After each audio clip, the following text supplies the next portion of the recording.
started to wonder, and I wondered, which led me to wonder. I had to wonder.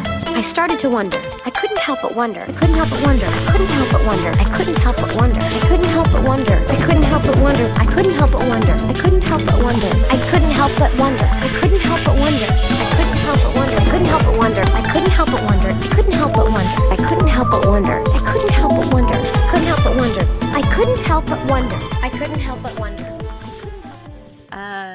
What the fuck is up, gamers? Welcome to City Girls Make Do, your number one all-time favorite Sex and the City podcast, hosted by me, Stephanie, aka an orgasm that will hold your hand in a sad movie.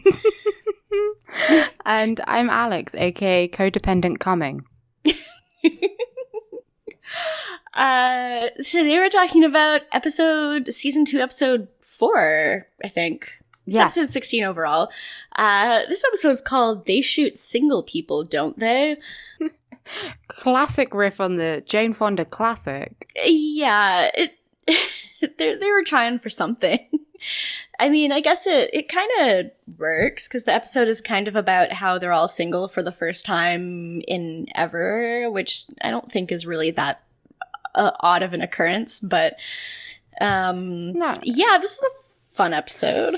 Yeah, I mean, it wasn't as buck wild as I think the last two were, but No. I enjoyed it, and we did get some fun guest stars. We got some fun guest stars, and there was another moment that made me just cackle laughing. So, Carrie's question this week is it better to fake it than be alone? Which is a pretty deep question. Bit dark, bit grim, bit grim dark. I'm living for it. Yeah. I guess we'll get into it if it is better to be faking it than be single. Slightly offensive, but let's go. But go off. Yeah. Weird flex, but okay. Yeah. So we open with the girls at a salsa club, and Carrie's voiceover is kind of just talking about how, like certain events are super rare in life, and so we have to pay attention to them, like Halley's Comet and solar eclipses. And tonight, all 4 of them are single for the first time in a blue moon, which I feel like has probably happened even since we've started watching the show. But those events aren't even that rare. They're on like scheduled basis. Mm-hmm. So it's not rare because it happens often. Well, Carrie doesn't know anything about space, so we know when Halley's Comet comes. Like, I don't know. Anyway, they're having a gay old time. They're in this gross salsa bar. It looks disgusting. Yeah, but they're having fun, I guess. So, like, they're doing tequila shots and dancing with they're dancing alone, but there are men looking at them. Mm-hmm. Yeah, this guy like looking at Charlotte, or not Charlotte, sorry. There's that guy looking at Samantha and eyeing her up, and I'm like, I don't like you already. But he doesn't come up to them until they're sitting down, and like when they do their shots, they're like taking a toast to not having any men, which is like, that's a pretty good toast, I think. Yeah, Charlotte is upset by it though, because I don't know, I guess she doesn't want to be cursed. Yeah, it's bad luck to toast to not having a man in your life, I guess. Which, I mean, since when? But yeah, I've never heard of that. It's bad luck to not look someone in the eye when you toast, but like, oh, really? That's the only superstitious thing I've heard about toasting. I've heard that it's bad luck to toast with an empty glass. Yeah. And that it's bad luck to toast and then not take a drink. But okay. I think that's just etiquette for toasting, though. It probably is. I'm not sure. I'm not superstitious. I'm just a little stitious. So. Well, there's that thing where you have to look them in the eye, or else 7 years bad luck. No, bad sex. Oh my god! I've never heard that before. I've been toasting wrong for years. That's why you're having bad sex. I never said that. Sorry. Oh. Well, Charlotte thinks it's bad luck, but like Samantha's like, okay, but that's fucking stupid. Like, who cares? Just enjoy men, but don't expect them to fill you up. Except, I wrote this down too because she said, don't expect men to fill you up, I thought. Except for when. And then she said it. And I was like, oh. Same. It's a good line. Yeah. Yeah, but then that guy who is eyeing Samantha comes up and, like, tries to get her to dance. But then Samantha does the good thing of being like, nope, it's a girls' night. And he gives her his card, and his name is William. But she just hangs out with the girls instead of going to dance. Extremely valid. And the correct call. Extremely valid. But, like, they're all proud of her, too. But then, like, not even 2 seconds later, Carrie's like, well, I gotta go. Yeah, Carrie has to go because she has a photo shoot in the morning and she doesn't want to look like shit. And here's the thing. Whenever I know I'm going to be on camera, I get a good night's sleep and I drink plenty of water because you will look like shit. That's true. But the thing about Carrie is that she's dumb as a fish. She's dumb as a fucking rock. Imagine if you were going to have your photograph taken in a big newspaper. It's for New York Magazine. So it's not like some, it's not your friend's like zine that they hand out at concerts. This is a big time magazine. And she's like, I'm going to stay up all night drinking. I'm sure it'll be fine. Yeah, because she's like, they convince her to stay for like one more drink, but then she stays until dawn. Like when she goes home at night, it's not even night. Like the sun is up when she goes home, which is wild. Like this is just, This is self-torture. This is self-destruction. Like, I have friends who will be like, because I have like a class that starts at 10 o'clock, but you need to get there for 9. So you do pretty much need to have an early night if you want to get there. And I have friends who'll be like, oh yeah, I was up all night partying. I got home at 4 o'clock in the morning and then woke up at 6. And I'm like, how are you alive? Oh my God. Just the idea of being, even if I got to sleep in the next day, the idea of being up until 4 in the morning. Well, okay, like being up until 4 in the morning is one thing. Being up till 4 in the morning and being out of my house with other people sounds like I'm already falling asleep thinking about it. Yeah, I mean, I'm still in the age where I'm like, oh, staying up till 4 in the morning sounds great. But literally, if I have to do anything the next day, I won't. Yeah, it's just a lot, and she clearly is just she clearly shit the bed on this one because like she's like, well, I'm just gonna stay up all morning too, and then that way it won't look like I stayed up all night. And then she just falls asleep on her bed. This is the most bizarre reasoning I think I've ever heard. Just, no, this is where you power nap and set an alarm. Yeah. So, like, it does sound bizarre, but I definitely know people who do this, like someone who would always be like, well, I'm flying from the East Coast to the West Coast and my flight's at 7 in the morning. So I'm just going to stay up the entire night because that's the way that makes sense to me. And I'm like, okay, but you're dumb. No. Like, just sleep for like 2 hours. Like, I don't know. If I don't get at least 7 hours sleep, I am rabid. Like, I can deal with like 6. I can deal with like 5 or 4, but not every day. Like if I think I get like on average between the weekdays and the weekend like 7 hours a night. So like maybe 6 on weekdays, and then I'll sleep for like 11 hours on Saturday and Sunday. I'm that scene from Possession where she's just like writhing around, vomiting and bleeding everywhere. If I do not get like 8 hours sleep, I just can't do it.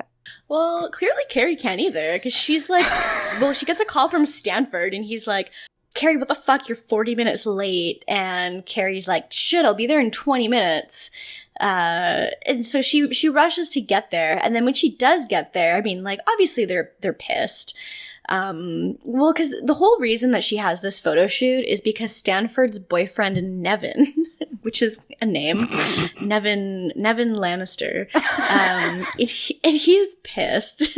He's like, you're about a fucking month late. And yeah, so basically she's doing a shoot for New York Magazine called Single and Fabulous. And yeah, Stanford's boyfriend is the photo editor. That's how she got the gig, essentially. Mm-hmm. And I don't understand why you would. This is so rude because it also makes Stanford look bad. Yeah, no kidding, right? Yeah. Yeah, and Carrie's kind of like, why are you so pissed off at me? And I'm like, bitch, you're 40 minutes late. Like, you don't have any reason to be like, why would people be pissed off at me? But I'm also just like I get very antsy when people are like late to things and when I'm late for things. So I need to be 20 minutes early. I will wait outside. I can't be. I'd rather be 20 minutes early than 20 minutes late because I feel terrible about being late to something. I know. But yeah, and she's wearing the same outfit from the night before, which is like sparkly pink leather trousers and like a little white vest top plus a bonus poncho. Yeah, it's a look. Is it? A bonus poncho. That really makes the look. It's certainly a choice. Yeah. And by choice, I mean it's disgusting. Yeah. They sit her down and she still has a cigarette in her hand. Like, she's still smoking. They sit her down and they start immediately taking photos for her. And she's like, whoa, shit, like, you're gonna put makeup on me and stuff first. And they're like, well, we're just doing test shots. Don't worry about it. But they keep just taking a bunch of photos of her while she's smoking. And that's, like, really all we see of the scene, though. Like, it's so weird how she's smoking inside. I know. Not just inside, but in, like, a professional setting. I know. I'm so embarrassed for her. Like, I'm watching this scene and I have so much secondhand embarrassment. Yeah, and she obviously is barefaced and hungover, so she doesn't look great. And yeah, this was awful to watch. And because I knew what was going to happen, I hated it even more. I know, same. But yeah, we don't get to find out quite yet. No. Because we then jump to, I guess it's the weekend morning, and Charlotte, Carrie, and Miranda are like power walking in the park, which I guess is a thing. Carrie says her voiceover says it's a thing the kind of thing you do when you're single, you know? Yeah, only single people exercise with their friends. I'm finding out new things I should be doing as the single one of the show. I'm like, oh, I should be power walking with my friends in my Adidas leggings. Mm-hmm. Yep. And having like a sweater on, but like you can still see your nipples through the shirt even though it's a sweater. I must always have my nipples, a hint of nipple. Just a hint of nipple. Yeah, I'm being classy. I don't want a whole nipple, but just, a little peek. I mean, like, I tend to not wear a bra on weekends, but that's just because I don't have to go to work, I guess. But it's not like I'm like, oh, I'm just going to put on a shirt where they're just popping out. No, I won't wear a bra when I'm inside my own house. But it's getting cold, which means I can wear huge oversized jumpers and not wear a bra. Oh, it's good shit. Like, yeah, I went to work last week on Friday and I wore like a big sweater on top of my like shirt or whatever, and I just didn't wear a bra to work. It was fucking good as shit. Yeah. I love winter and fall. I have to come clean about something. Of like when I travel home, because I've been taking stage combat, so it's quite physical, and like afterwards my back is always killing me. So when I come home, I just put on a big hoodie, and then I don't wear a bra. Like on the train home, it's great. I just take it off and put it in my bag. Hell yeah. Not wearing a bra is the most freeing thing in the world. Truly. But I got big boobies, so I can't like just not wear a bra with like anything that would show them off, because they'd be down to my belly button. It's truly the saddest life. Thank you. But that is so sad. They're like working out and they bump into one of Miranda's old flames. Yeah, Josh the ophthalmologist. Ugh. The sexiest profession. And oh yeah, love me an eye doctor. I know. I mean, I visit the eye doctor a reasonable amount. They're not hot, but he's cute. Yeah, he's okay. He's okay. And they sort of awkwardly talk for a bit, and then he walks off because he runs marathons. He's training, and we find out why they broke up. Yeah, Miranda stopped returning his calls because she slept with him twice, and she had to fake orgasms both times. And so then she was like, well, I just forgot to call him back after that. And Charlotte's kind of just like, what's the big deal? You know, like orgasms aren't everything, you know, like they don't send you Valentines. Carrie's like, mine do. Charlotte is on some shit because she's like, oh, it's, it's not a better feeling than when he makes you coffee in the morning. And I was like, excuse me, that's the least he can do. I know, right? And then the other girls are like, yeah, no, you're fucking an idiot. You're an idiot, Charlotte. It is pretty important, but it's not even that. It's just if sex is important to you and you're not having a good sex life, that's going to be a big part of your relationship. So yeah, I thought this was really interesting. Like, there's a lot of angles to come at from the whole fake orgasm story and we kind of tackle all of them, like whether or not it's worth doing and why you shouldn't do it, and just we get to see some fun stuff with it. Both sides. We get to see both sides of this extremely important political argument. I'm surprised it took us until season 2, episode whatever this is, to get to faking orgasms. Like, it seems like a pretty hot topic. I guess it is. I remember, like, every TV show I would watch, or what it feels like every TV show, they'd talk about how it's just normal for women to fake orgasms, and I kind of made the point to myself, I think, as a young woman, that I wouldn't do that. Yeah, same. Like, I feel like it's kind of a standard thing you hear about all the time and stuff, and it's just weird to think about. It's like, guys just get better at sex. Like, there's no situation in which I would inflate a guy's ego, so I'm not going to do that. Well, plus then they're just gonna, like, if you fake orgasms, a guy is gonna be like, oh, what I'm doing is good, and then when you break up with him, he's gonna go fuck other girls and think that he was doing something right. And then it's just going to be a whole cycle all over again. And it's bad. Women supporting women having orgasms. Yeah, no kidding. It makes me think about that one thing where it's like, I'm always baffled when guys are like, how do lesbians even have sex? And it's like, you're clearly the worst person at sex in the entire world. If you are wondering that. If you need to ask, then you're doing it wrong. Uh-huh. And also they take a break to talk about it. And Carrie is smoking during exercising, which... Yeah.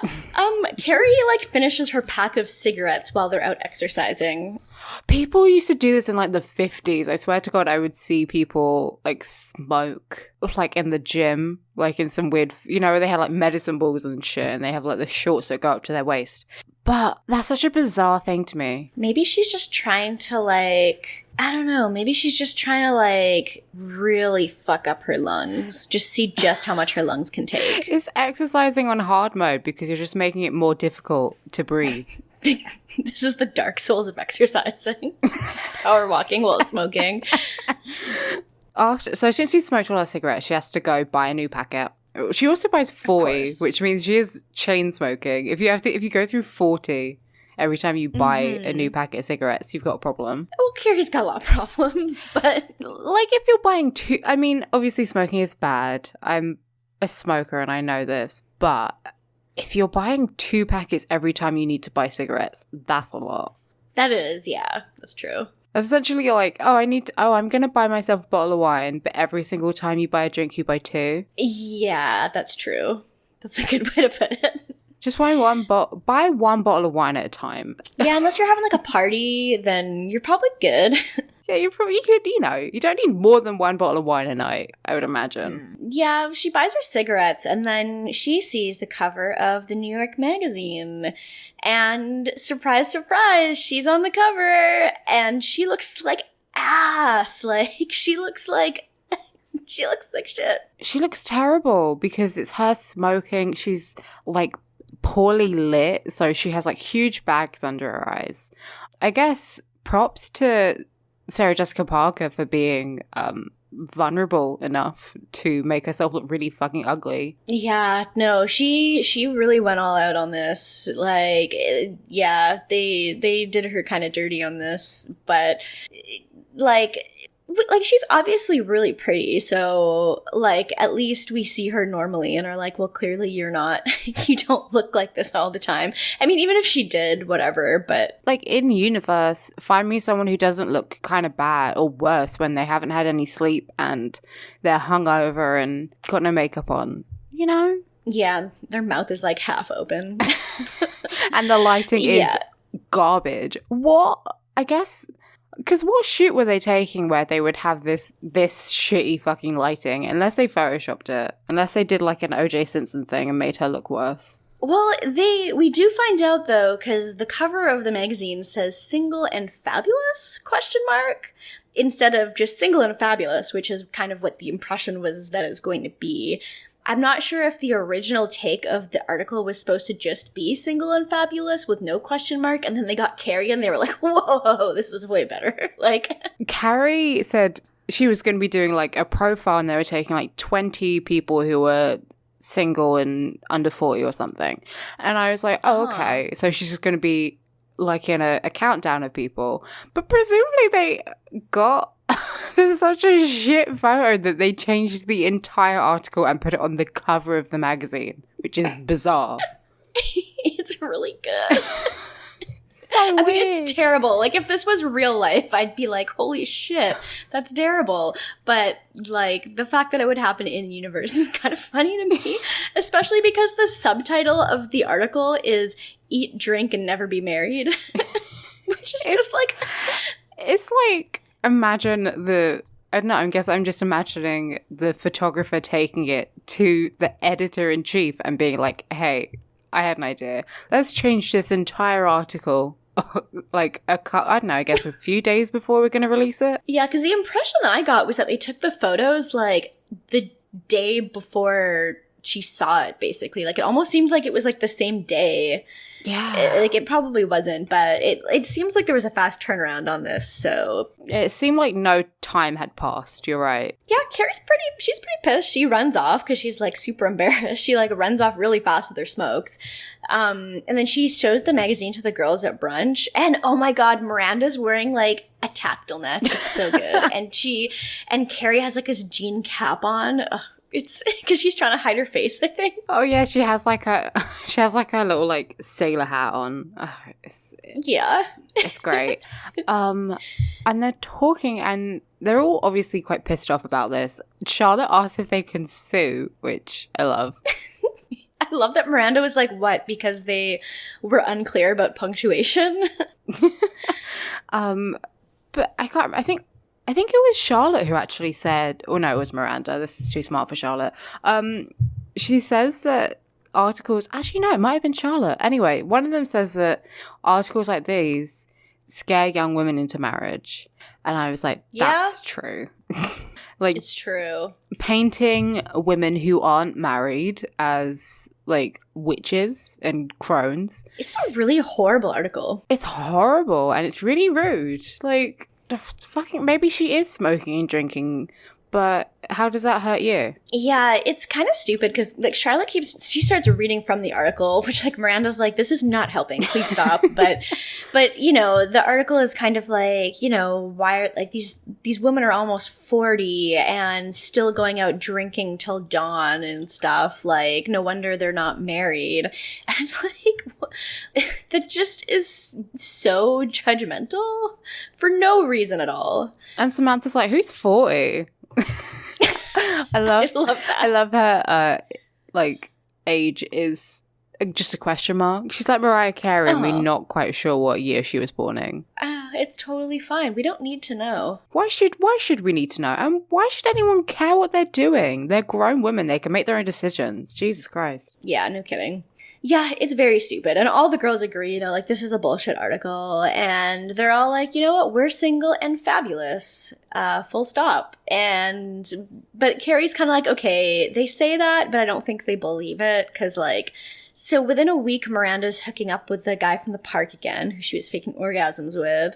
And Samantha has called the guy from the salsa club, and Charlotte is suddenly, like, she has this out-of-work actor friend who does things around her house, who does male things around her house, like fixing up her apartment, and then now she's hooking up with him. That's so disturbing. I hate this other thing of women won't know how to do anything that isn't, I don't know, painting their nails. Like, yeah. What is he? He says something like he unclogged a bath or something. Like, how do you not know how to unclog a bath? Yeah, no kidding. And I don't understand why Charlotte has so much work to get done around her apartment. Like, she seems like the kind of person who lives relatively well. Like, I don't see why she would have so many problems with her appliances and like utilities, but also, does she have like a super or something? You know, I don't think she owns her apartment. Wouldn't that be controlled by the landlord? I would imagine so, yeah. They don't usually like you hiring your own people to get shit done. So yeah. But he's talking, her out of work actor friend is talking about how he's kind of given up on New York and he's got a job lined up in Salt Lake City to be on some like Christian soap opera. Known acting center of the world, Salt Lake City. That sounds, as an out of work actress, that sounds fabulous. I would like, part of me is like, okay, but how funny would it be to be on a Christian soap opera? Oh God, so good. But yeah, and then he says it's like some Mormon stuff, and I'm like, so what is the truth? Mormons are Christians. They are, but like, are they? Like, I feel like there's a difference. It's kind of... I don't know enough about Mormonism. I do know that they have, like, Jesus, but I also know that, like, everything else that they have makes no sense. No offense if you're Mormon and listening to this. How many Mormons do you think listen to this? I don't know. Yeah, when we go on our tour, we will definitely come by Salt Lake City and we'll both get married to the same guy. Yeah, that sounds good. But, like, he's leaving New York City for an acting opportunity in Salt Lake City. I mean, the thing is, you gotta get your gigs where you get your gigs. And true. I think if you, and looking at this from, like, my perspective of if you've only been getting maybe, like, rubbish stuff in New York, I think he's looking to be big fish in a small pond as opposed to small fish in a big pond. That's fair. I would love to watch a Christian soap opera, and I would love to be on one. I say that now. I don't know if that's true. I don't even know what would happen on it. No, I feel like you'd get pregnant, and then you'd get an abortion, and then you'd die, and that would be the arc. I think this is just the Secret Life of the American Teenager. I think he's auditioning for Secret Life of the American Teenager. Oh my God. You're right. Mm-hmm. Because if you have sex in that show before marriage, your dad dies in a plane crash, so... Oh, yeah, well, that's just God smiting you. Yeah, that or you get pregnant, so... There you go. The worst thing that can happen to someone is getting pregnant, as we all know. Your dad dying and then getting pregnant. That's the top two, really. I mean, God, it must suck to be Christian because that hasn't happened to me yet. Does this only happen to Christians? I think so. That's a really good loophole. You just have to not believe in God and then nothing bad will happen to you. It's worked so far for me. I mean, not that nothing bad has ever happened to me, but... No, but your dad hasn't died in a plane crash and you're not pregnant, so it's fine. That's true. True on both of those. As far as we know. Fingers crossed. So he wants to go to Salt Lake City, and Charlotte suddenly is like... She's real horned up. Yeah, she's like, well, what if this guy is, like, the one for me? Because he can do man thing. And then he's like, well, is there anything else you want me to fix up around your apartment? And she's like... She just, like, grabs him by the shirt and pulls him to her face. And I'm like, Charlotte... Calm down. It's very porno. It very is. Oh yeah, then we got a question, complete with talking heads. Yeah. Oh, this is great, because she's like, well, has our fear of being alone suddenly raised the bar on faking? Are we faking more than just orgasms? Are we faking entire relationships? Is it better to fake than be alone? She has so many soliloquies this episode. Oh, she does. And she's getting deep. She is getting deep. I think they were short on runtime and were just like, Sarah, can you look wistfully? And then we'll just have like voiceover on the top of it. And she's like, sure. Yeah. Well, it worked for this one. Yeah, we got some talking heads, and they're all just about people faking it.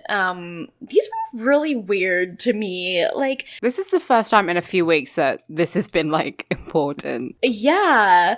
One of them is a guy who says, like, his wife's an idiot, and every day with her is like being on Idiot Island, but, like, he could never tell her that because she'd leave him. I'm like, Jesus Christ, that's so mean. Like, and then there's another woman, and she's like, oh, I like this guy, but his type was thin blonde wasps, so I became one, which... That's something. Okay. Yeah. Is it that quick to go thin and blonde and be a wasp? Because that would make my life a little bit easier. It seems like a bit of a transition to make, but she got there somehow. And then the last one was the worst one. wild. Okay, so she's like, this woman, she's sitting with her boyfriend, he like signs something to her, and then she turns to the camera and she's like, I don't understand sign language. This is wild to me. So is she dating someone who speaks sign language, presumably like as his main method of communication? And she doesn't understand what he's saying, and she can't communicate back with him. The thing is, this just implies that this guy is not able to immediately tell that she doesn't know what's going on, which seems ridiculous to me. Like, there's no way this guy could, like, sign something to her that's harder than, like, hello, and her response would be, like, adequate. If you spoke English to someone and they just started saying gobbledygook, you would know. You'd be like, hey, you're not speaking in sentences, and you're clearly not understanding what I'm saying to you. So they were just making random English noises. Yep, this made no sense whatsoever. Like, that's one way to fake it, is to pretend you know sign language so that your boyfriend will stay with you. So, like, there are people who date someone who is mute or deaf and they don't necessarily know sign language, but they still communicate. So, like, what is going on here? Did she realize they can talk in other ways? They could, like, write to each other or something. yeah, you'd think so. Or, like, she could just start to learn sign language in the meantime. I don't understand this at all. No, this was... Yeah, I don't understand the logistics of this in the slightest, but... It sure was a talking head. Yeah, and then we go to the girls are at Carrie's apartment, and then Miranda has another turtleneck on, and it's sleeveless and purple, and I love it so much. Miranda's a star in this episode for her looks. Would you say she was born? Oh. I might. This is stupid. This is going to be the stupidest episode. Let's go. I mean, it's fitting. Yeah, and so she's still seeing this guy, and she's still faking it, and she says, what's there to figure out? It's my clitoris, not the Sphinx. I'm glad we wrote down the exact same quotes for every scene, because... It's good. It's good. I mean, the other issue I have with the whole, he can't find the clit, is I'm like, how can you not find it? Maybe his eyes are closed? I mean, you can still feel it. True. It's not like a G spot where it's like, oh, I don't know, you have to be really sensitive with your touch to find it. Like, no, it's literally there. It's pretty obvious, yeah. They talk about how ridiculous it is, and Samantha says, like, if she had a son, she'd teach him all about the vagina. And then Carrie's like, if you had a son, we'd call child services. Yeah, it's so mean, but... True, but you should do that. It's true. The thing is, Samantha would never let herself have a child, so... No, it wouldn't be good for anybody, and she knows that. And so Miranda's, like, talking about how this guy loves that she can come while he's fucking her. And she's just like, how does he believe that that's true? And Carrie's just like, okay, you're faking it. Like, why? He's obviously gonna think it's true if you're making it seem like it's true. Like don't fake it. I don't understand Miranda's thought process for this entire episode at all. Like, she's like, how does he not know that I'm faking my orgasm? And it's like, because you're faking your orgasm. Yeah, there's no obvious way to tell. It's not like all he has to go off is what you're doing. There's no production usually, so I thought you were saying there's no projectile. There is no projectile. I mean, depending, but likely not. So all you have to do is verbally or physically gesture. I don't know what idea. I just don't know why she's bothering or being upset that he doesn't know. You've made your own bed, Miranda. Yeah, it makes no sense. But she's, like, continuing to see him, so that's her own problem. If she wants to continue to see him, then, like, don't complain about it, maybe. Especially if it's really just that you're seeing him for sex and like not actually having like a real relationship with him or anything. So, but then Samantha leaves for her date with the club owner, like William, the salsa guy. So they like dance a bit. I don't like this dude in the slightest. No, yeah, I don't like him either. He's like, he owns this salsa club. Then he also owns a club in the Hamptons, and he starts like going on about all this stuff that we can do. Like, we can go to the Hamptons and we can do this. And Samantha takes him home, and he's still going on about the stuff that they can do, and they do bone. So, Okay, so Carrie in her voiceover says, "Oh, he was one of those wee guys," and she says Samantha let the wee wash over her. I don't like to hear that. No, we do get into water sports eventually, but it's too soon. It's too soon. Yeah. It's not like it wasn't even a good it's not even a good thing to say in this context when there are no water sports. Like, No. it'd be funny if it was in the other context. Don't get me all excited for water sports and then not have any. Don't edge me like that again. There was never an edging episode because that wasn't a thing, I guess. Maybe. The edging episode. 2018, Sex and the City, and edging. There'd be like an edging episode, a choking episode. It'd be disgusting. A furry episode, which would be fun. That'd be a fun episode. There'd be some good things and some bad things, just like there were in the original show. But yeah. And like Samantha finds up Carrie in the morning, and she's talking about her night with William, and she tells Carrie about the whole we thing, but she doesn't really care because she's like, he was saying we'll go to the Hamptons. She's like, yeah, he invited me there for the summer. That's what I'm going to be doing. Spend my summer in the Hamptons. Carrie's like, isn't this a little bit early to be already doing this with someone that you just met? Well, because Samantha's like, yeah, he says we, and by we, I mean you and me, meaning her and Carrie. Sounds fun. I do want to go to the Hamptons, only because of Gossip Girl. I don't really know a whole lot about the Hamptons aside from what I've learned from Sex and the City. It's just like where rich people go. That's all I know about it. That's all I know about it too.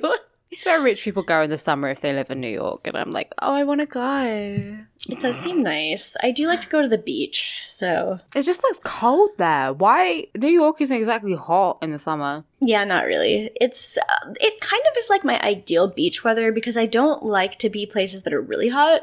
So, like, I'd like to go on a beach if it was like 25 degrees and maybe a little bit breezy. No. But I want to, if I'm on the beach, then I want to swim. I want to be like tropical. I want to be in Caribbean beach. That's fair. I hate to swim in the ocean though. I don't like the salt hair. Oh, I love swimming in the ocean. Not a fan. Well, there we go. That's where we differ. I would like to go to the Hamptons and just wear like Diane Keaton like white lady outfits and just wear like really oversized cashmere white jumpers. That sounds like fun. That'd be so good. And like a big hat. That's perfect. Yeah. Honestly, I just love any excuse I get to see my wife, the ocean. So any chance I get, I'm just beaming. The ocean is a lesbian. The ocean is a lesbian. The ocean is my wife. I have a lot of wives. My boyfriend's okay with this. Are you Mormon? Yes. I clearly know so much about it. That's why. That's pretty much the whole scene with Samantha. Oh, and then we get Miranda and Josh, which I hate to watch this because, like, they're boning. And, like, Miranda decides she's not going to fake it anymore. So she's just, like, lying there and he's on top of her and her face is just totally expressionless and he's just, like, pumping. And he's like, come with me, come with me. She just lies there completely just, I can't watch it. No, and like his reaction to it is even worse, in my opinion, because he's like, is there something wrong? You didn't come this time and you always come. And she's like, no, I don't. I've been faking it. Yeah. And he goes, oh, is there something wrong with you medically? Oh, what a horrible thing to say. It's basically her helping him come to the realization that probably every single woman he's ever slept with has faked an orgasm. Yeah, because he's like, well, every other girl's been able to do it, like, with no problem. So there must be something wrong with you specifically if you're not getting off. But he kind of switches, he kind of stops being defensive a little fast, though. Like, at first he's kind of defensive, but then, you know, when she says lots of women fake it, and like, you didn't know until 5 minutes ago that I was. So yeah, he doesn't go like full arsehole, which he could have done. yeah, he puts his glasses on and he says, teach me. That's how you know a man is serious. It's true. That's how you know someone is about to learn something. In Riverdale, every time, like, someone gets serious to, like, look something up, like, Veronica will go to, like, read something in the paper. She'll put her glasses on to, like, and I'm like, you never wear glasses. Why are you putting them on now? Reading glasses. Yeah, but she never wears them when she's reading anything else. It's just to be like, yes, she's thinking right now. Well, I'm always thinking, I'm always wearing my glasses. I never wear my glasses. My vision is pretty good, so I kind of just get away with not wearing them most of the time. That's fair. I wish I didn't have to wear mine. When I'm trying to learn about the clitoris, I always put them on. You gotta put them on to learn about the clitoris. That might be, maybe this is why he couldn't see it, because he wasn't wearing his glasses. And so he probably just was like, where is it? Like, I can't see it. What's going on down here? Yeah, so because Miranda's just like, you know, don't worry about it, I'll show you. But he's my favorite is, she's like, you know, our anatomy is complicated, and he's just like, I'm a doctor, I know all about anatomy. And she's like, you're an eye doctor. Yeah. But yeah, so he gets his tips. She shows him what to do, because she asks him, like, well, okay, well, do you know how the clitoris works? And he said yes. Then she's like, well, do you know where it is? And he says yes. And she's like, okay, well, no, you don't. It's like 2 inches from where you think it is. Where was he? 2 inches is a lot on a vagina. That is a lot. I don't know. I don't want to know. He's somewhere. Where is he? He's off in the woods. He's off in the woods. Where is... I really had to think about this. I'm like, where would that be? I don't want to know. I don't know. But he's ready to work. Good for him for trying. You know, B for effort.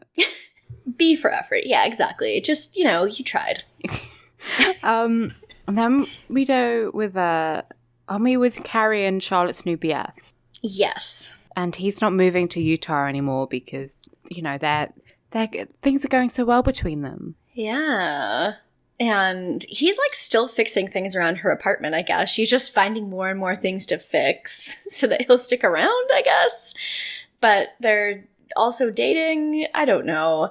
And Carrie's kind of just like, Charlotte, you know that this isn't the basis for a relationship, right? And yeah, Charlotte's just justifying it. She's like, I was kind of turned off by the fact that he's nearly 40 and an out-of-work actor, but, you know, he might be my true love. And I'm like... Charlotte. Yeah, like, he can fix things around my house. He can do manly things. Maybe he's for me. Like, that is like the last thing I'm looking for in a partner. Charlotte, just buy a DIY book for dummies and, like, a basic toolkit. You know that in 2018, Charlotte would be all over Pinterest. She'd think about doing a lot of stuff DIY. I feel like she would be like a craft vlogger. She would have, like, a YouTube channel and she'd be making her own crafts. And she'd be, like, kind of insufferable. She'd be one of those people you hate watch. Yeah, I can very see that. And, yeah, then we get another soliloquy. Yeah, she's walking home and she's like, when did being alone become the modern equivalent of being a leper? She's like, are they going to separate restaurants, smoking, non-smoking, single, and married? And I'm like... Yeah. Like, she's talking about segregation. She is wild here. She is off her rocker. And then she says, maybe all these years I was faking happy being single. And I was like, bitch, when were you ever happy being single? When were you ever happy, period? Like... She isn't happy ever. I mean, but... I mean, depression girls make do. Yeah. But even when she was with Big, she was like, this is what I want. And then she wasn't. And every time she breaks up with someone, she looks like she's going to die. Yeah, she can't survive being single. She's like a serial dater. Like, she's a serial monogamist. Yeah, she's faking it to herself right now is what she's doing. She's faking it by saying she was faking it by being happy. But I'm a believer in working on yourself before getting into relationships. Carrie isn't, so she hasn't worked on anything in her life. But I mean, I do believe that sometimes, you know, you fake it till you make it when it comes to like your self-confidence, where it's like, you know, like you believe that you're happier or more successful or prettier or whatever you're aspiring to be. You believe that you're more than what you think you really are until you actually believe that it's true. Like, I think that has some merit to it, but don't lie to yourself. Don't lie to yourself, and also don't, you know, fake it when you're going to like into a relationship with someone else. Like, don't pretend to be something you're not or anything like that. No. So she decides she's going to go out and she's going to have fun and be single, and she puts on like a pretty pink outfit. Yeah, she looks cute. She's finally allowed to let other people see her in the world. Even though her magazine is still on the stands. Yeah. And she goes to this party celebrating Ellen von Unworth, and everyone there is dressed in black apart from Carrie, who is dressed in this pink getup. Of course. Yeah, she goes it's a party hosted by, not hosted by Stanford, but Stanford is there. And his boyfriend is there, so we see him again, Nevin. And Carrie is like, you need to break up with him, you know that, right? Oh, and my favorite thing is that the first thing she says to Nevin is, "Hi, I hate you." He's like, doesn't he say, "Hi, oh, you're fabulous," and she's like, "Hi, I hate you." I love it. Pretty much. Yeah. And then he says, "Join the club, I hate me too," which, like, I mean, like, if that isn't a mood, but it's also very funny. Then he calls her fabulous and like walks away. There's a tartini, which is cranberry vodka. Yeah, that doesn't sound very, like, Carrie's like, "What? I go away for 4 days and they make new drinks?" And I'm like, is that a new drink? I mean, like, a Cosmopolitan is vanilla vodka and cranberry juice. It's not that wild. Mm-hmm. Yeah. Well, tell that to Carrie. Tell that to Carrie. She doesn't know shit about anything, so. She doesn't know shit about fuck. Neither do I, but I'm still more valid than Carrie, so. We all are. And then we see Samantha, and she's at this, like, fancy uptown restaurant waiting for her date, but he's 20 minutes late. Like, you know, she calls her machine and there's no message. She's just sitting there, and, like, you know, it's 1999, so women can't be on their cell phones.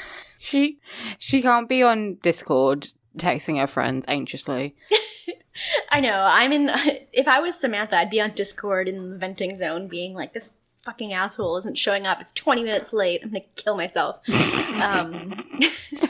But she can't do that. So she waits and waits. She like orders some red wine, and then she gets so dramatic. She's wearing this white fur coat and like a white dress underneath, and she's just huddled up underneath it looking off in the distance. I love it. Yeah.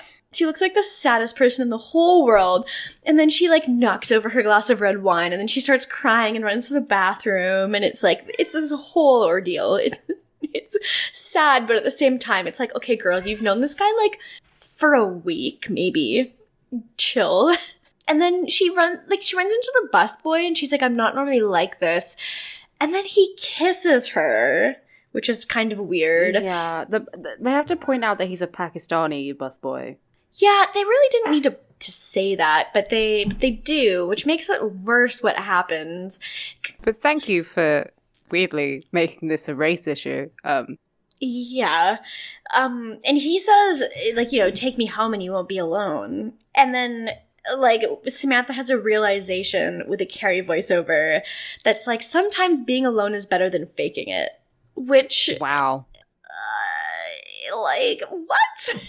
I mean, it's true that sometimes being alone is better than faking it, but I'm just saying, like, given the situation, and also given, like, I feel like they've dated... I would say, like... They make this seem like this is a low point. Like, if she slept with him, this would be, like, the worst thing she could do. And it's not. Whereas it's kind of like, this could be the exact same guy, but if he was, you know, rich and white. Even if he was like a young, hot, white waiter. Yeah. She probably would have. If he was like 23 and like 6'4". He's not even like old or anything either. He's just like, he just looks like a completely normal person. He's just a normal looking dude. It's so uncomfortable because it's heavily implied that the issue is not her sleeping with someone for validation. The issue is her sleeping with this guy who is, I guess, meant to be below her. Yeah. Yeah, it's very iffy.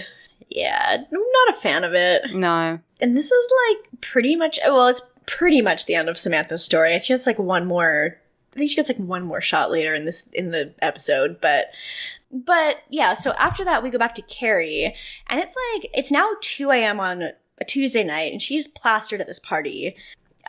She's like spilling her drink on some guy. Like, she's clearly just like belligerent right now. She's out of it. Yeah. And he like storms off and she tells him to fuck off. Yeah, Stanford's like, you've had enough. And Carrie says, no, I want to meet cute guys. And Stanford's just like, everyone here is gay. Which is really fucking stupid because there's literally a straight couple making out behind them. But so she like goes off, and shallow, more like shadows, because out of the shadow comes Bradley Cooper. Bradley Cooper just comes out of nowhere. The star jumped out. The star is born, literally, because this is his first ever on-screen appearance. So the star has been birthed. This is where he was born. Someone had sex in the city, and he was birthed from that. And out came baby Jake, and he grew up to be what everything Carrie was looking for: single, straight, and a smoker. And he's, I don't know, does he ask for a cigarette from her or something? He's like, yeah, he asked for a light. Yeah. I mean, I was just blinded by his stardom. Yeah, I completely forgot that he was even supposed to be in this episode, so I was like, oh shit, that's baby Bradley. We don't see his top bush though, so very unfortunate. We did not notably know top bush was seen. Yeah. He is wearing leather trousers. Look, I love 1999. I just want to go back to 1999. Guys did look good in the 90s. Yes.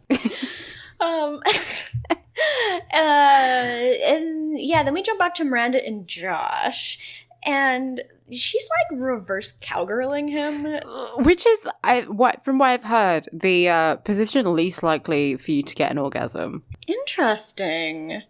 Yeah, it's very methodical.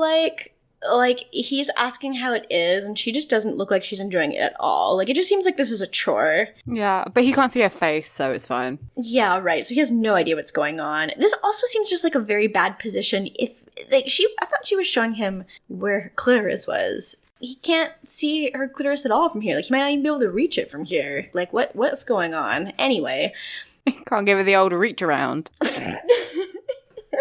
He can't push the fun button. He can't slam his palm on the nut button from where he's sitting. Oh my god. And, you know, he's like, I'm close. And, you know, she's kind of just like, this is a fucking chore. So she decides to fake it one last time to, like, you know, give him a little reward for trying his best. But, like, you know, when you try your best, but you don't succeed, you scream.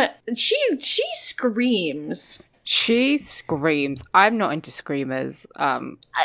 This is not an orgasm noise. Like, if I was gonna fake an orgasm, this is not the noise I would make. This is a serial killer just jumped in through my bedroom window. Yes, because she's like, they're like short and sharp screams of ah, and then at the end she like pushes her fist in the air. And it's like the funniest thing I've ever seen. Like, I burst out laughing when I saw this because Cynthia Nixon like she, you know, like man goes ham must see. That's what happens here. Where's the EGOT? Where is that EGOT? She did that. This is, you know, I would believe she was faking this orgasm. I would not believe that was an orgasm, but I'm also not as dumb as this guy. So that's pretty much it. Like she, you know, this is like the last time she's going to see him because she's like, you know, I can't do this anymore. And I think it's fine to send him off with one last, you know, maybe it's not the best because she is kind of sending him off with the idea that he is doing it right now. But at least he'll be more open to trying new things. Anyway, he should know that every person he's going to sleep with is different and will need different things to get them off. That's a really good point. Yeah, everyone's going to be different. You should just be asking everyone you're with what they like anyway. So yeah, be a good lover. Be attentive. Men be like this. Men be watched too much porn and think they can just jackhammer their load into you and you're good. But like, am I wrong? Men be watching porn. They be watching porn and thinking that they can just do that. And it like, I gotta tell you, if you have a dick and you think that jackhammering someone and that's all you're doing is gonna, you know, like, if you think that's slamming the nut button, it is not. Yeah, the nut button is not the cervix. Yeah, no, ow. Just jackhammering into that. No. It's bad. And yeah. And you don't gotta go that, like, this isn't the problem in this episode, but people with dicks, like, you don't gotta go as fast and hard as you can. You don't have to do that. Please don't. Like, I just like the idea of someone like on top of you and just going, hey, you don't have to do that. You can just calm down. Hey buddy, hey, take a sec. Like, just chill. It's like, I think about that, you know, fuck me gently. Fuck me gently with a chainsaw. Yeah. Nice Heather's reference. I love it. Thank you, Heather. Thank you, Heather. Yeah, so Miranda fakes her nut. We go back to Bradley. Yeah, Carrie and Jake. They're being so obnoxious at the club, at the party. Like, they're falling into people. And he's like, want to see my Porsche? But they're like, clearly both very drunk. Yeah, this is upsetting. Yeah, I do not like to see this. If you listen to this podcast and you drink and drive, then you can eat my dick. Unsubscribe, unfollow us, don't do that.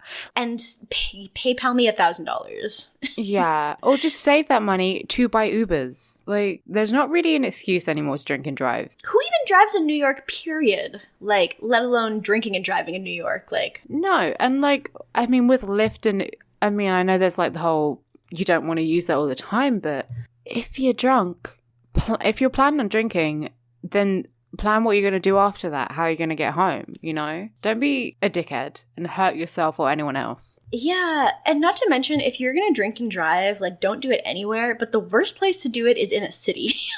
like rural areas are, I mean, it's still bad, but, like, it's better than being in, you know, a heavily populated metropolis. Like, and they're in, like, a convertible Porsche, which will be going very fast with the roof off. Good idea. Oh, yeah, those things are just, you know, safety machines. Yeah, so they're making out in his Porsche, and then he's like, I gotta go get more cigarettes. And so he goes up to the newsstand, and, you know, Carrie has a moment. She's, like, looking in the mirror, and she's just like, why was I so worried about, you know, but, like, why was I so worried about people seeing me? Clearly everything's fine. You know, I was making a big deal out of nothing. And then he comes back like a second later and slams the New York Magazine up against the window and is just like, is this you? He's not even like chill about it. He like slams it in her face. This is the funniest thing because he's so fucking blasted. He's just like slamming it against the window and he's like, is this you? It's so funny. Also, it's so fucking wild how like he's clearly either drunk or high. And she's just like in the car, like contemplating, looking at herself in the mirror, like, You know when you're drunk and you see you see yourself in the mirror and you're like, I'm the prettiest person who has ever existed. Yeah. That one meme that's like Kermit sitting on the toilet. It's like when you go to the bathroom when you're drunk and you're just like shaking your legs around. Like you're so aware of your presence. That's literally the funniest thing about being drunk is just like, just being like so happy. To just see yourself, or you like sit on the toilet and you're like, everything is fine in the world. It's so good. So then Carrie goes into another moment and she says something which I find to be unbelievable. She then realizes that if I slept with him, then that would be the first guy I ever slept with for validation. And I'm like, excuse me? You've never slept with a man for validation. Please look at your entire past history of relationship. I mean, this is drunk history right now. Drunk history, the Carrie Diaries. I think that's the show only we could make. Mm-hmm. What the fuck is she talking about? No idea. But in her moment of clarity, she's like, okay, I'm gonna go home now. And this part, I was like, oh, because he's like, no way, I'm not letting you go home, which is, excuse me? Yeah, that's a red flag. That's several red flags going up. But luckily it's a convertible, so she literally just jumps out the top. Yeah, she's like, fine, and she just jumps out, and I really like this, because she was just like, fuck you for thinking you can say that to me. One of the things I don't understand about this show is, I don't know, the brazen confidence she has walking home alone at night. I was baffled by this because this guy was basically just like, I'm not letting you leave. And then she jumps out and then she just walks away slowly, looks back at him. It's like 3 a.m. in New York City. And you're drunk and he's drunk. And she doesn't seem to be afraid or anything. I'm like afraid when I stand on my street outside my house alone at night. Like... I'm like, oh shit, it's winter. That means it will get dark at 6 o'clock. Oh fuck, I don't want to go outside. I'm like, okay, it's dark out. I'm not leaving my house now. Goodbye, everybody. Yeah, she has no fear. No fear. Well, it's that comic, and it's no fear, and then... Bradley Cooper. And then one fear. I was going to say big, but you're right. Who isn't scared? Who isn't scared of Bradley Cooper? His face is awfully shiny. That's the comic when we watch the show. It's no fear, big, one fear. But for Carrie, it's Bradley Cooper. True. Being single, one fear. Yes. So then we see that Charlotte and her handyman guy have ended things because, you know, they're both faking it. She's faking the intimacy. There's not really anything there. And he's faking the fact that he wants to stay in New York. Yeah, he wants to go to Salt Lake City and be on that Christian soap opera. He wants to be in the Book of Mormon, so... Mormons are Christians. I know. He said it was a Mormon. Okay, whatever. But they are, but wait, are Jehovah's Witnesses Christian? Yeah. Okay. Wasn't sure. I get them confused with Mormons a lot because Mormons are they're like the Latter-day Saints, right? Yeah. They're all buck wild. Well, yeah, but I always just forget which one's which. Because what's the other word for Jehovah's Witness? Oh, I can't remember. Name for their church. Anyway, it doesn't matter. It's irrelevant. But just like Jehovah's Witnesses. Sorry to all the Jehovah's Witnesses that listen to our show. I'm sure they know. I'm sure they know it's ridiculous, but no offense. This is literally the opposite of Girls Defined. It's the opposite of what? Have you never seen Girl Defined? No. It's okay. So it's like these 2 girls on YouTube, and they're fully like insane, like Christian YouTubers who are like, you know, those like blonde Stepford wifey, like American evangelical people.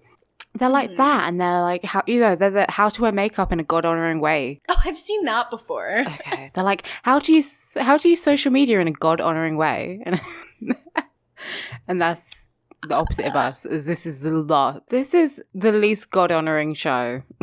Yeah, how to make a podcast in a God-honoring way? That reminds me, I was going to start the podcast by saying Hail Satan. What was Hail Satan and Bust a Nut? I can't remember, but... I know they end last podcast on the left by saying Hail Satan. So we could do Hail Satan and Bust a Nut at the end. That should just be our ending tag, yeah. Just a little shout out. Just a little shout out to our BFF Satan and our good friend the Nut Button.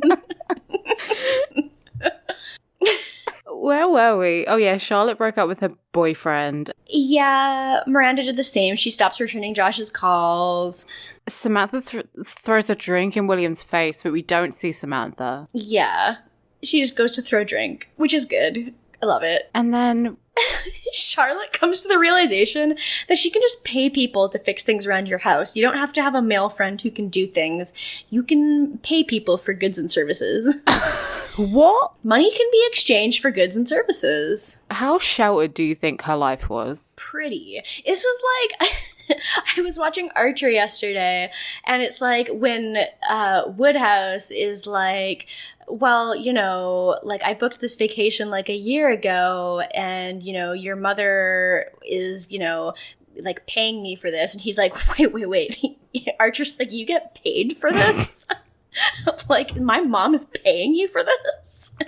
Oh God, she's like, you know, those people who are so rich they take everything to the dry cleaning. Yeah, that's Charlotte. And then we end with Carrie, and she's got, you know, she's realized that being alone is a-okay.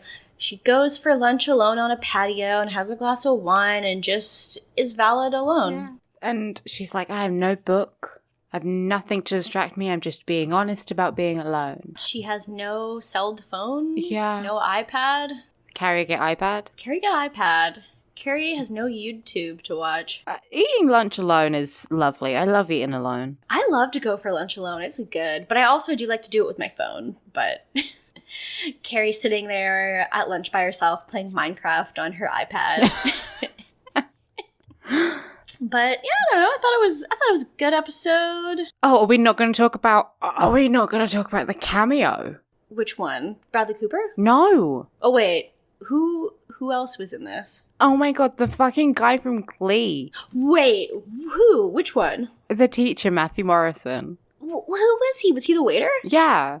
Oh my God, I was not paying attention. I thought, because you wrote a message and you were like, oh, there's a wild cameo at the end of this episode. I thought you were talking about him. No, I was just talking about Bradley Cooper because that's not even really a cameo because he wasn't even famous at the time. But like, no. Well, neither was Thingy, but no, this is a double. This is a double whammy. He's Glee famous.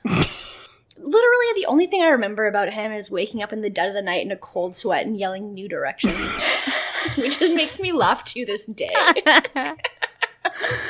God, everyone in Glee is Glee famous. I mean, true. Well, maybe not, what the fuck? Why am I blanking on Sue Sylvester's name? I feel like she's Glee famous more than anything else famous. If you have to think that hard, they're not that famous. And it's Jane Lynch. It's Jane Lynch. I was going to say Jane Levy, but then I'm like, that's Eugene Levy. You Canadian. Well, it's because Jane Lynch was also on Party Down. So, like, I also know her from that, so. I think she's been on, like, a lot of SNL movies, which shows my taste. My taste levels are through the roof. I watched Glee long enough that I can't say anything, so.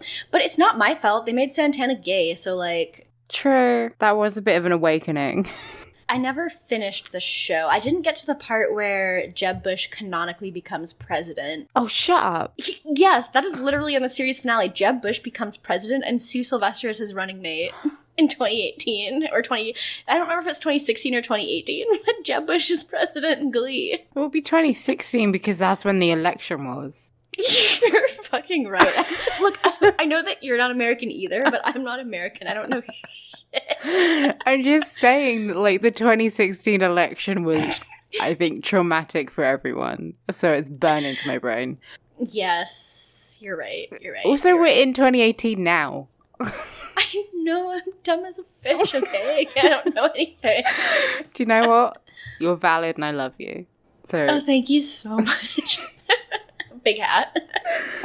oh, God. Uh, So that's the end of the episode. yeah, that's the end. Yeah. What's your rankings this week, Alex?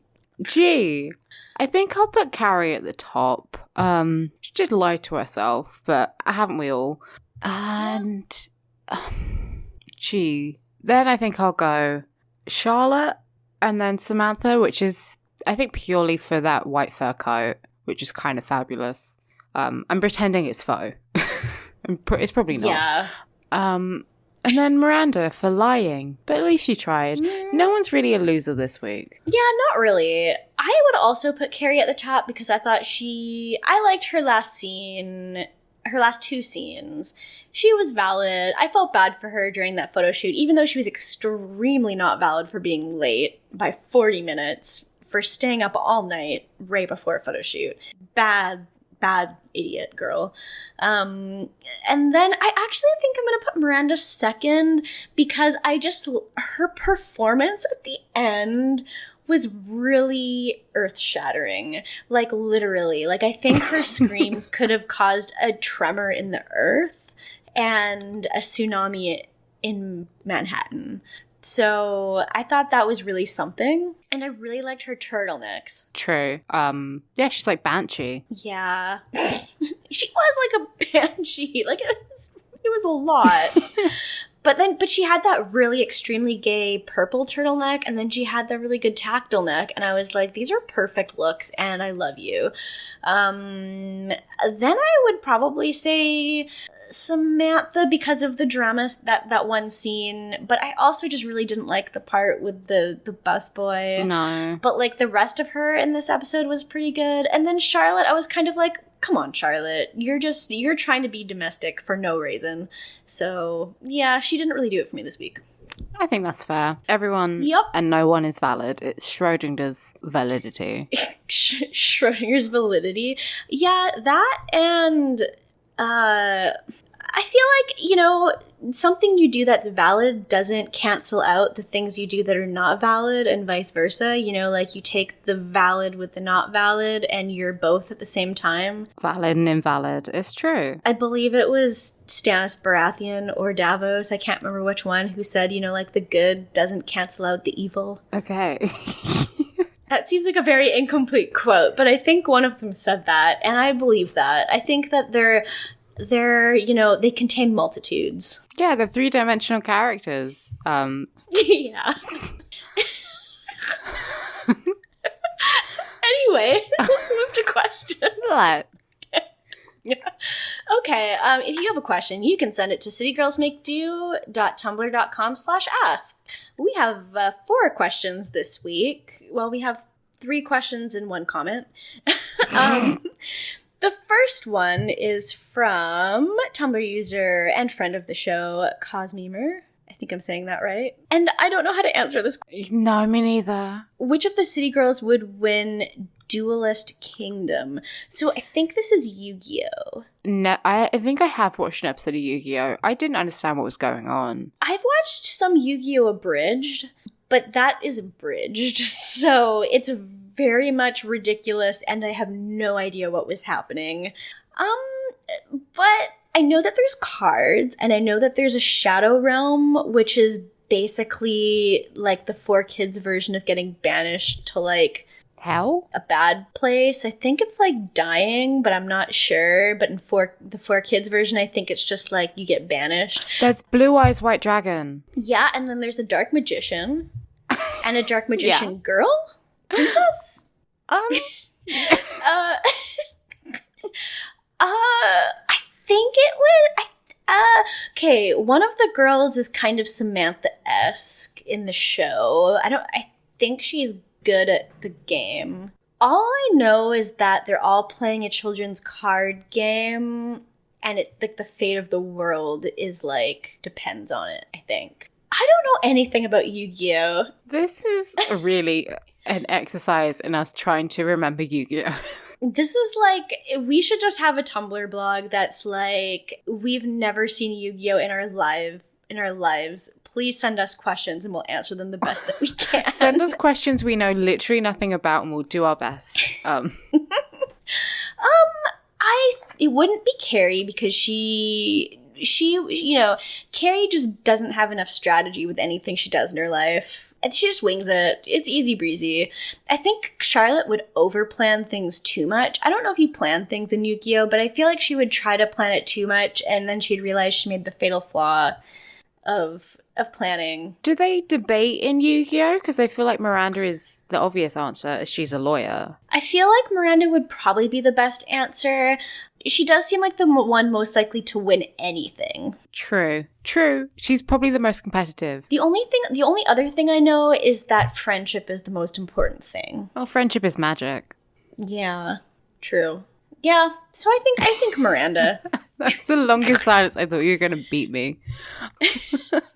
Okay, so thank you for the question. I wish we could answer it better, but we don't know shit about fuck. I guess this is a good time to say that if you do like Yu-Gi-Oh, then check out Pot of Greed. That's a good time to say that. Yes. Yeah. And if you think you have a better answer than us, then send it into the podcast and we can maybe read it out next time or something, maybe.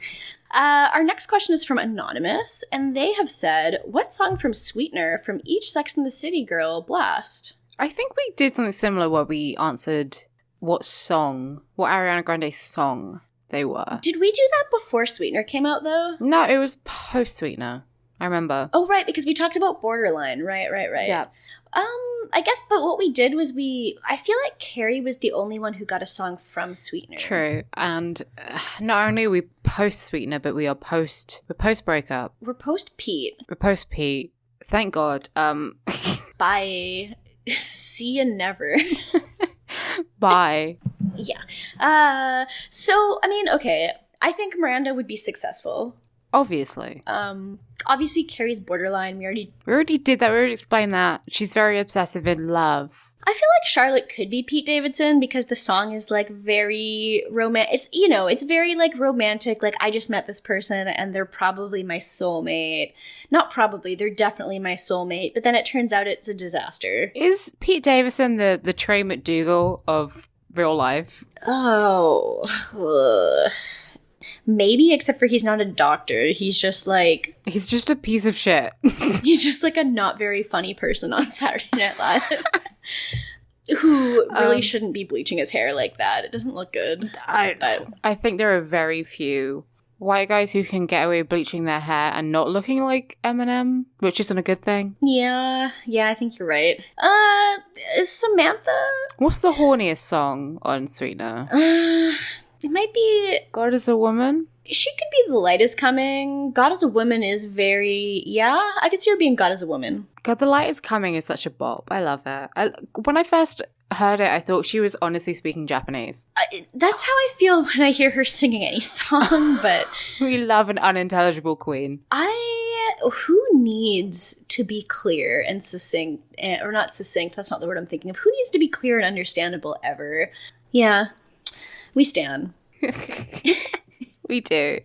Thank you. The only thing that could make The Light Is Coming better would be if Nikki wasn't on it. True. I'm just like, the first 30 seconds, I'm just like zoning out, and then and I'm like, oh, yes, she's here. Yeah, I'm kind of like, I really don't get her Chun-Li thing. It's weird. It's weird. I get that it's a character from a video game, but I'm also kind of like, it seems kind of weird that your like alter ego is like Chinese. Yeah. It seems kind of fetishistic. I'm not a fan of Nicki Minaj as a person, really. I will dethrone her as the most famous Trini eventually. I love it. With that, I will release my alter ego, Lara Croft. Please do. I really need to see this. Just shooting dinosaurs in my music videos. Oh, fuck yeah. I love this. Thank you. So that was our second question. It is time for our questions from Sarah. Friend of the show, guest of the show, Sarah, sent us 2 questions. One question. The first ask says, Miranda get fursuit? Yes. Yeah. I could see it. Yeah. I could see Miranda get fursuit. It's 2018. Just wear it in court. She shows up to work and she's just like full on gear. She takes her like the head off and just puts it on her desk and is like, okay, what's up, guys? What's the business today? She's just like, Your Honor, and then wags her tail. I love it. Miranda's so valid. As Sarah also has a question. And she says, when's the last time you've ever faked, or when's the last time, if ever? Thank you, Sarah. I think we kind of brought this up. I haven't, and I won't. Mm-hmm, same. I've never done it before, because why would I? I don't want someone to think that they're, like, doing something that they're not doing. I don't like people thinking they're good when they're not. Mm-hmm. Yeah, for sure. And it just seems, like, very it's just... I don't want to put on a performance. That's also just awkward to do, on top of the fact that I wouldn't want someone to feel like they were doing something that they're not doing. Like, I don't want to have to do that. And I don't want to have to worry about if it sounds authentic. Like, the whole thing is just a mess of something I don't want to do. No. So if you want me to act, then pay me. That is a very good point. Give me a script. A script that literally just says, I'm gonna nut. That would be so, like, aggressive. I don't think that's... can I change this line? I don't think it's what my character would say.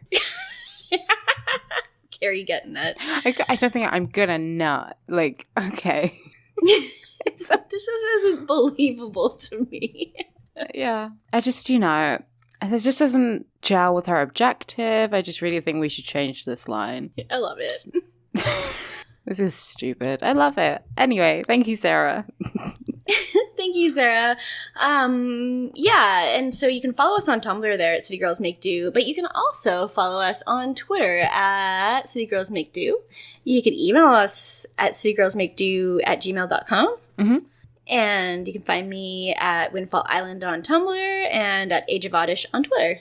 Yeah, and you can find me on Tumblr at Dork Phoenix, and I know Twitter, so I'm smart. That's so... God, I wish that were me. But also, I use Twitter more than I use Tumblr now.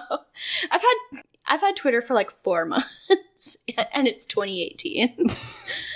I'm so dumb. You're valid. But yeah.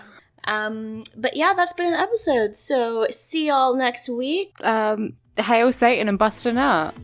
Bust a nut.